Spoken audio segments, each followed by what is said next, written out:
Hello everyone, my name is Kitetsu and welcome back to my channel.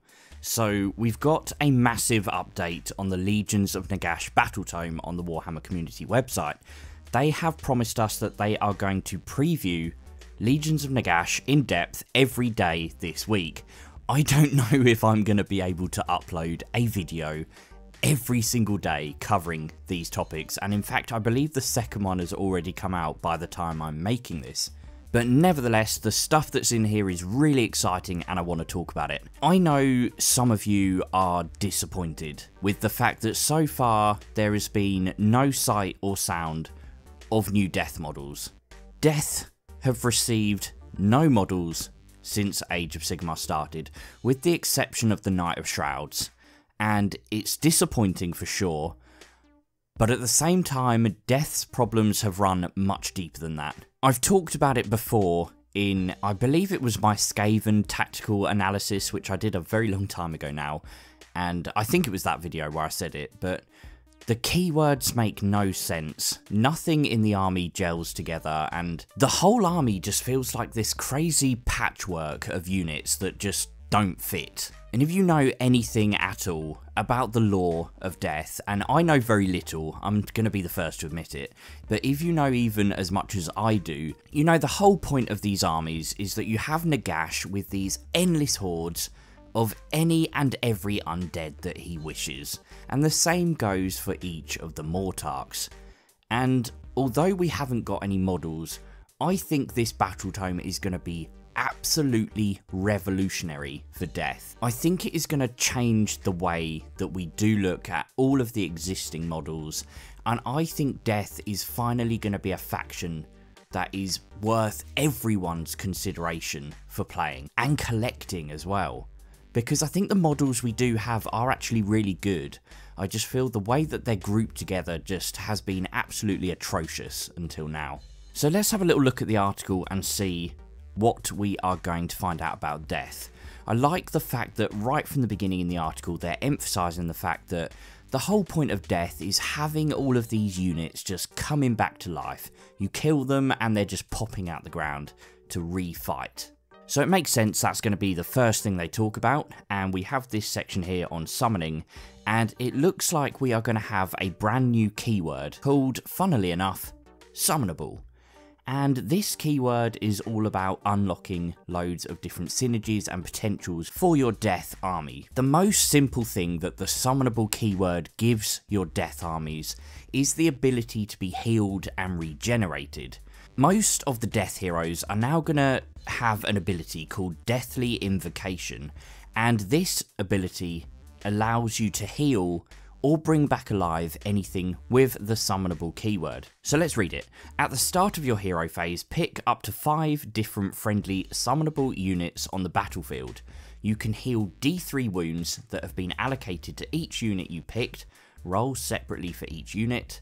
If no wounds are currently allocated to a unit, you may instead return a number of slain models to it that have a combined wounds characteristic equal to or less than the roll of a D3. So this one here, I believe, applies to Nagash himself. Because he's a more powerful character, he can pick more units with the summonable keyword.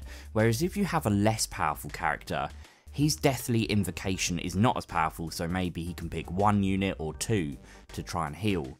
One thing I really like about this ability is they've actually finally worded it very clearly, so you know that you have to pick 5 different units. You can't pick all the same one, and it's very specific about which models you can return back.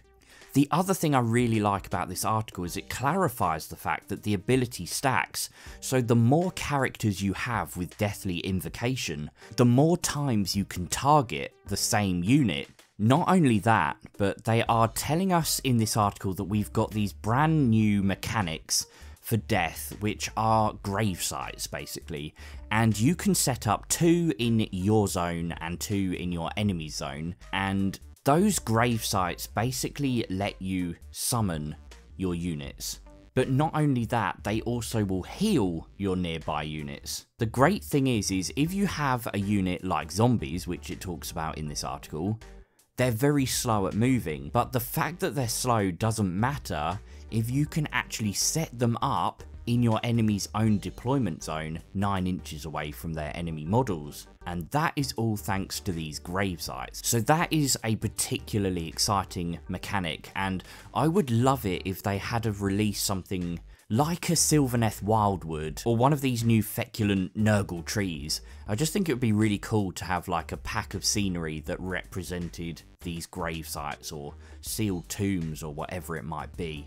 Let me know down in the comments if you would love to see that as well, because I think it would be really cool. Next it talks about the Grand Host of Nagash, and I think the general idea from what I gathered from another article is that you can dedicate your army either to one of the specific Mortarchs or to Nagash himself.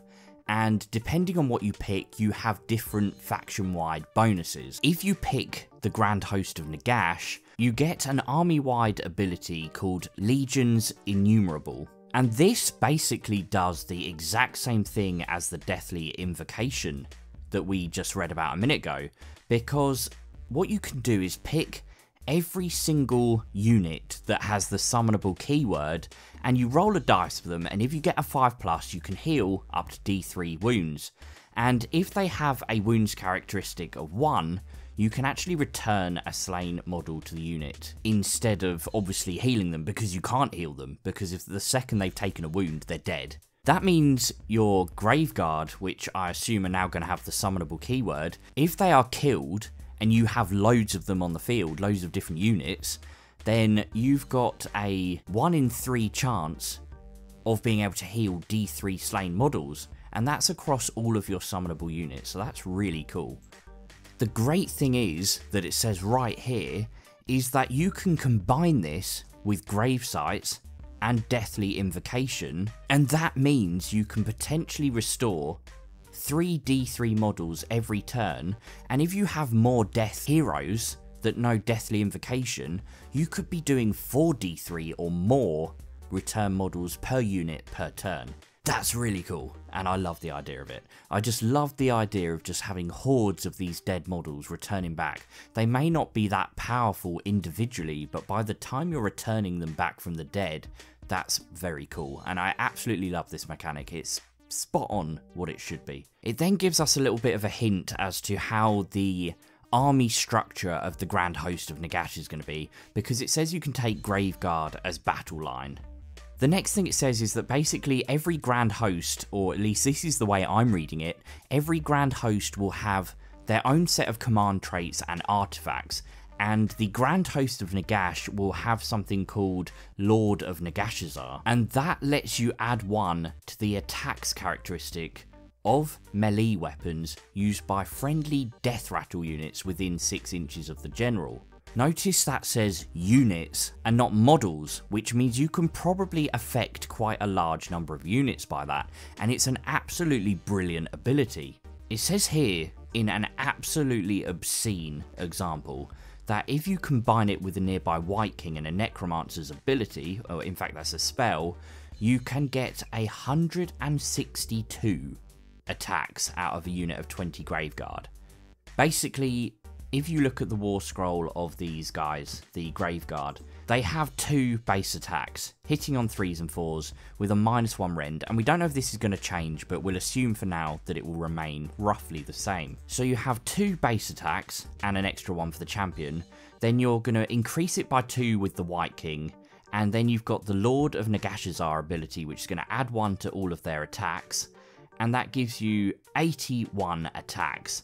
And due to that spell, they can all attack twice, which is absolutely crazy. I mean, I haven't done the maths on this, but 162 attacks that are hitting on 3s, so you're going to hit 2/3 of them, and you're going to wound with half of them, and you're doing rend, assuming they stay the same.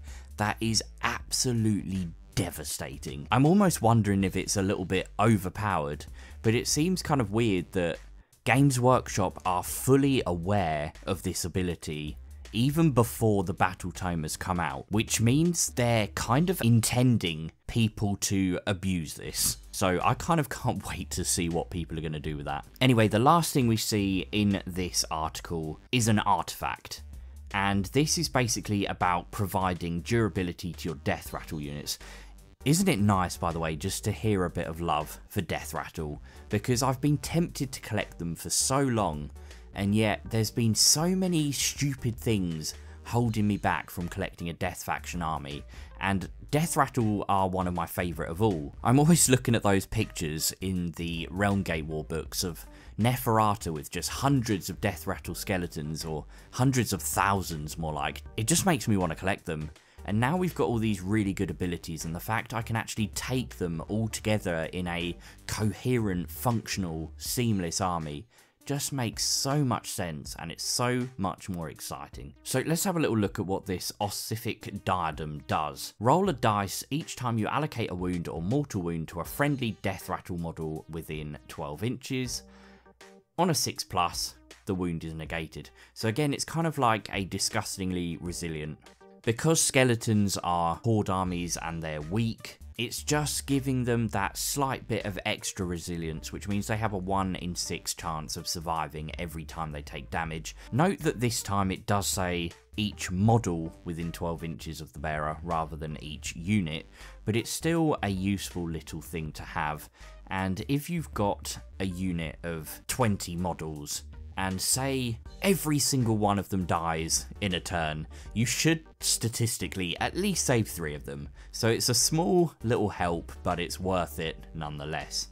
Then the turn after that, instead of having a wiped unit, you've got these 3 models that are still there, and then you're potentially returning loads of them back from the dead. It's the difference between having a completely wiped unit and just having enough left to start bringing all of them back again. Lastly, it just gives you a little bit of information about some Morghasts, which again are some of my favourite units, because I tend to absolutely love the elite units in any army. They're always my favourite. In the Grand Host of Nagash, they will get a +1 bonus to all of their attacks, and as if these guys aren't nasty enough already, that just kind of makes them, in my opinion, just essential for the tabletop. It closes off with just saying that you can take a War Scroll battalion called the First Cohort, and they represent basically Nagash's bodyguard, and what you can do is move wounds off of Nagash and onto his bodyguard instead, just to make Nagash even more terrifying and powerful basically. Lastly, it just says that Nagash is going to take full advantage of 2 new magical laws. So that's pretty exciting, but it's going to tell us all about that in the other article, which is already out, but I haven't really looked at it yet because I kind of want to save my reaction and excitement for that to share with you guys. So I will talk about that soon, and in the meantime, stay awesome guys. Don't forget to like and subscribe, and if you are interested, I have now got my Patreon set up, so you can go and support me on there too. But I will see you guys soon.